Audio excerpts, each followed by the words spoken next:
Hello बच्चों, आज हम पढ़ेंगे कक्षा 11 का संस्कृत खंड से दूसरा पाठ प्रयाग। चलिए प्रारंभ करते हैं। भारतवर्षस्य उत्तर प्रदेश राज्ये प्रयागस्य विशिष्टं स्थानम अस्ति। भारतवर्षस्य, अब आप देखिए, मैंने उस दिन आपको राम के रूप याद करने के लिए कहा था, तो आधा से और यह छठी विभक्ति में होता है और उसका कारक क्या था? काके की रारेरी। तो भारतवर्ष का या के उत्तर प्रदेश राज्य, इसमें आप देखिए राज्य में सप्तमी विभक्ति है और सप्तमी विभक्ति का कारक है अधिकरण और उसका चिन्ह है में पे पर। तो भारतवर्ष के उत्तर प्रदेश राज्य में प्रयागस्य में फिर छठी विभक्ति है। प्रयाग का विशिष्ट मैंने विशेष, स्थानम का स्थान, अस्ति मैंने है। तो इस लाइन का क्या अर्थ निकला? भारतवर्ष के उत्तर प्रदेश राज्य में प्रयाग का विशेष स्थान है। दूसरी लाइन देखिए, अत्र ब्रह्माणः प्रकृष्ट याग करणात् अस्य नाम प्रयागः अभवत्। अत्र मैंने यहाँ, संस्कृत में अत्र मैंने यहाँ, तत्र मैंने वहाँ, कुत्र मैंने कहाँ और यत्र मैंने जहाँ। तो आप इन शब्दों को याद रखिएगा। अत्र मैंने यहाँ, ब्रह्माणः मैंने ब्रह्मा जी के, प्रकृष्ट याग करणात्, लास्ट में देखिए आत लगा है तो पंचमी विभक्ति है। पंचमी विभक्ति का चिन्ह है से। तो यहाँ ब्रह्मा के, प्रकृष्ट मैंने श्रेष्ठ, याग मैंने यज्ञ, करनात् मैंने करने से। यहाँ ब्रह्मा के श्रेष्ठ यज्ञ करने से, अस्य मैंने इसका नाम प्रयाग अभवत् हुआ। इस लाइन को फिर से देखिए, यहाँ ब्रह्मा के श्रेष्ठ यज्ञ करने से इसका नाम प्रयाग हुआ या प्रयाग पड़ा। अगली लाइन है, गंगा यमुन्यो संगमे शीताशित जले स्नात्वा जना विगत कल्मषा भवन्ति इति जनानां विश्वासः। गंगा यमुन्यो दोनों नदियों के नाम है और इनमें है षष्ठी विभक्ति द्विवचन। दो नदियां हैं ना, तो द्विवचन है। तो गंगा यमुना के, कारक का जरूर ध्यान रखें। गंगा यमुना के छठी विभक्ति है। संग में सप्तमी विभक्ति है। में संगम में या संगम पर। शीत मैंने सफ़ेद, अशित मैंने काले, सफ़ेद और काले। जले मैंने जल में, इसमें भी सप्तमी विभक्ति है। जल में। स्नात्वा मैंने स्नान करके। जना मैंने लोग। विगत कल्मषा, विगत कल्मषा का अर्थ होता है पाप रहित। भवंती, यह आपका भू धातु का बहुवचन में है और प्रथम पुरुष है, हो जाते हैं।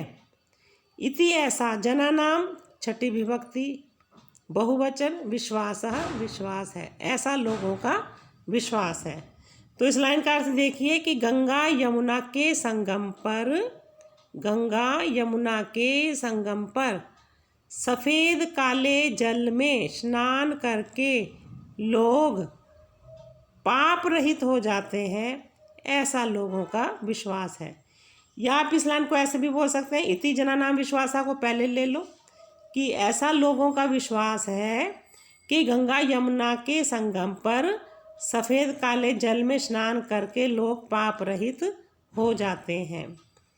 अगली लाइन देखिए, अमायाम पौर्णमास्याम संक्रांतोषा स्नान अर्थीनाम अत्र महान समर्था भवती। अमाया मैंने अमावस्या, पौर्णमास्याम मैंने पूर्णमासी, पूर्णमासी, और संक्रांति, संक्रांति पर। स्नान अर्थी नाम, संधि विच्छेद करोगे तो स्नान अलग, अर्थी नाम अलग। अर्थी नाम बोलते हैं इच्छुक। अर्थी नाम में छठी बहुवचन है।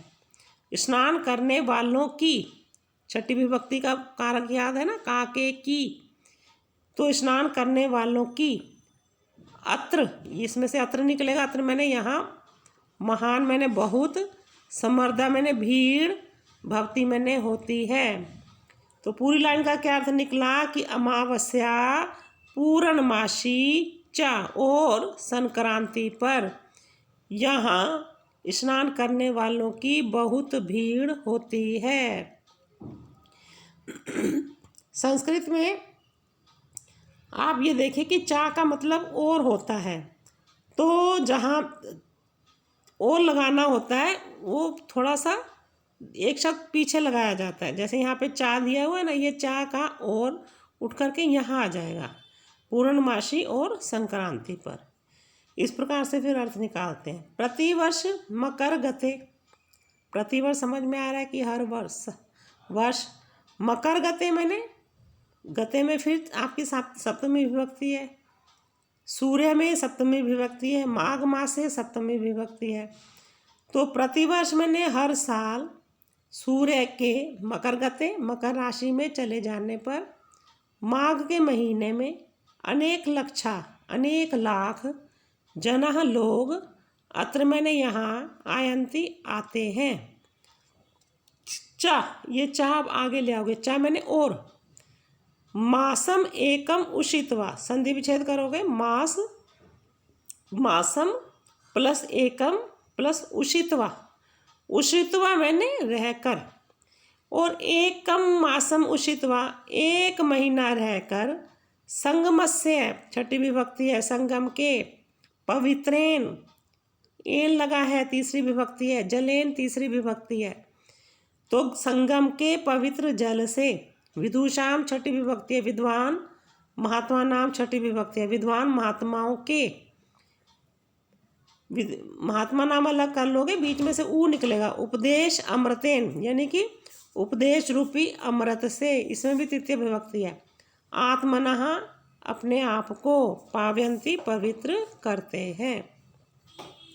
एक बार फिर से इस लाइन का अर्थ देखो कि प्रत्येक वर्ष, यहाँ से फिर से देखो आप, प्रत्येक वर्ष सूरज के मकर राशि में चले जाने पर माघ के महीने में अनेक लाख लोग यहाँ आते हैं और एक महीना रहकर संगम के पवित्र जल से और विद्वान महात्माओं के उपदेश रूपी अमृत से अपने आप को पवित्र करते हैं। अस्मिन् पर्वणि महाराजः श्रीहर्षः प्रति पंचवर्षम् अत्रागत्य सर्वस्वम् एव याचकेभ्यो दत्त्वा मेघं पुनः स्नानार्थं संचयार्थं स्वराजधानीं प्रत्यगच्छत्।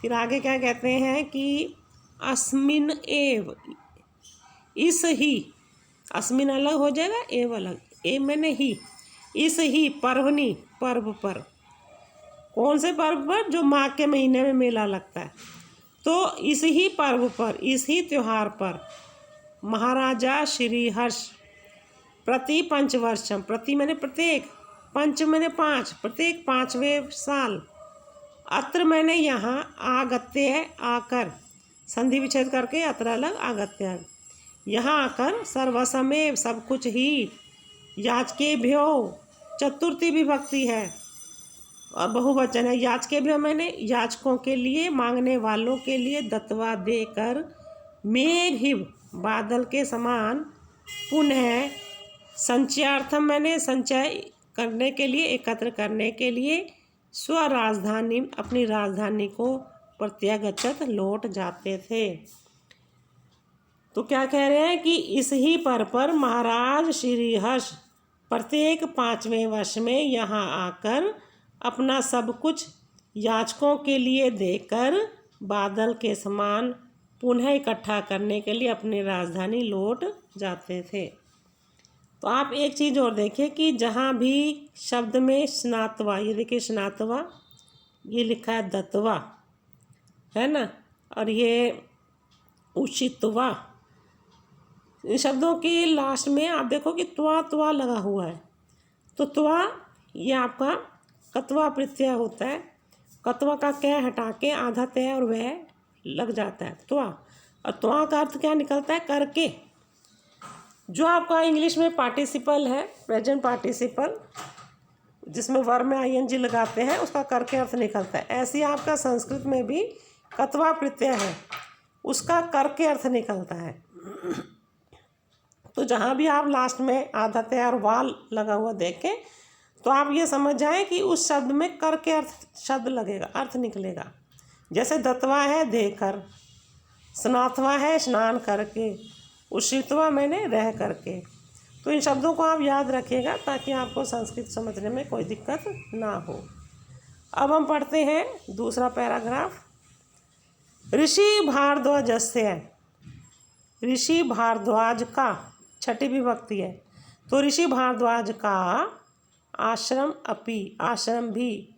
फिर अत्रेव शब्द आ गया, इसकी संधि विच्छेद करोगे।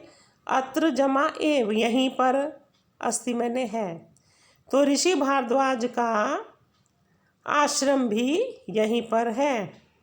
यत्र मैंने जहाँ, पूरा मैंने प्राचीन काल में। 10 सहस्त्रमितः 10,000 विद्यार्थी अधीतन आसन, पढ़ा करते थे। तो जहाँ प्राचीन काल में 10,000 विद्यार्थी पढ़ा करते थे। पितु आज्ञम पाल्यन, पितु की छठी विभक्ति है। आज्ञम पाल्यन, आज्ञा का पालन करते हुए। पुरुषोत्तम श्री राम, अयोध्याया, अयोध्या से पंचमी विभक्ति, अयोध्या से वन गच्छन, वन को जाते हुए। कुत्र मया वस्तव्यम, मैं कहाँ रहूँ। इति प्रष्टुम, यह पूछने के लिए। अत्रेव, यहीं। भारद्वाज के समीप आगत आए। फिर से देखो कि पिता की आज्ञा का पालन करते हुए पुरुषोत्तम श्री राम अयोध्या से वन जाते हुए कि मैं कहाँ रहूँ, यह पूछने के लिए यहीं भारद्वाज के समीप आगत आए। तो चित्रकूटम एव तव निवास योग्यम उचित स्थानम इति तेन आदिष्टः रामः सीतया लक्ष्मणेन च सह चित्रकूटम अगच्छत्। तो चित्रकूटम एव, कूटम अलग कर लो, एव अलग, तो चित्रकूट ही। त्वयि, तेरे। निवास, रहने के। योग्यम मैंने योग्य है, तेरे निवास के योग्य। उचित स्थान है ऐसा। तेन, तेन मैंने उनके द्वारा या उनसे, ऐसा उनसे आदेश पाकर। राम सीत्या लक्ष्मणेन चा, सीत्या में भी तीसरी विभक्ति है, लक्ष्मणेन में भी तीसरी विभक्ति है। तो जब सीता के रूप चलेंगे रमा के अनुसार, तो सीत्या, और यह आपके राम की तरह रूप है। तो सीता और लक्ष्मण के साथ चित्रकूट गए। इस लाइन को फिर से देखो कि चित्रकूट ही तेरे निवास योग्य उचित स्थान है ऐसा उनसे आदेश पाकर राम सीता और लक्ष्मण के साथ चित्रकूट चले गए। आगे देखो, पुरा वत्स नामकम एकम समृद्धम राज्यम आसीत। प्राचीन काल में, पूरा मैंने प्राचीन काल में। वत्स नाम का, वत्स अलग, नामक अलग, एकम अलग। तो वत्स नाम का, एकम मैंने एक, समृद्धम समृद्धिशाली, राज्यम राज्य, आसीत था। तो प्राचीन काल में वत्स नाम का एक समृद्धिशाली राज्य था। अस्य छठी विभक्ति इसकी। राजधानी कौशाम्बी, इतना मैंने यहाँ से ना अति दूर, ना अति दूर मैंने ज़्यादा दूर नहीं थी। तो इसकी राजधानी कौशाम्बी यहाँ से ज़्यादा दूर नहीं थी। अस्य राज्यस्य, कौन सी विभक्ति है, छठी, एक वचन।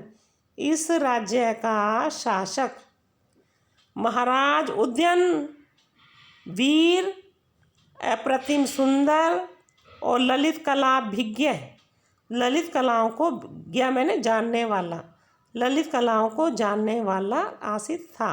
और ये जो चा है ये उठाकर यहाँ ले आओगे, और ललित कलाओं को जानने वाला था। यमुना तटे आधुनिक सुजावन ग्रामे तस्य सुयामुन प्रसादस्य ध्वंसावशेषः तस्य सौंदर्य अनुरागम ख्यापयन्ति।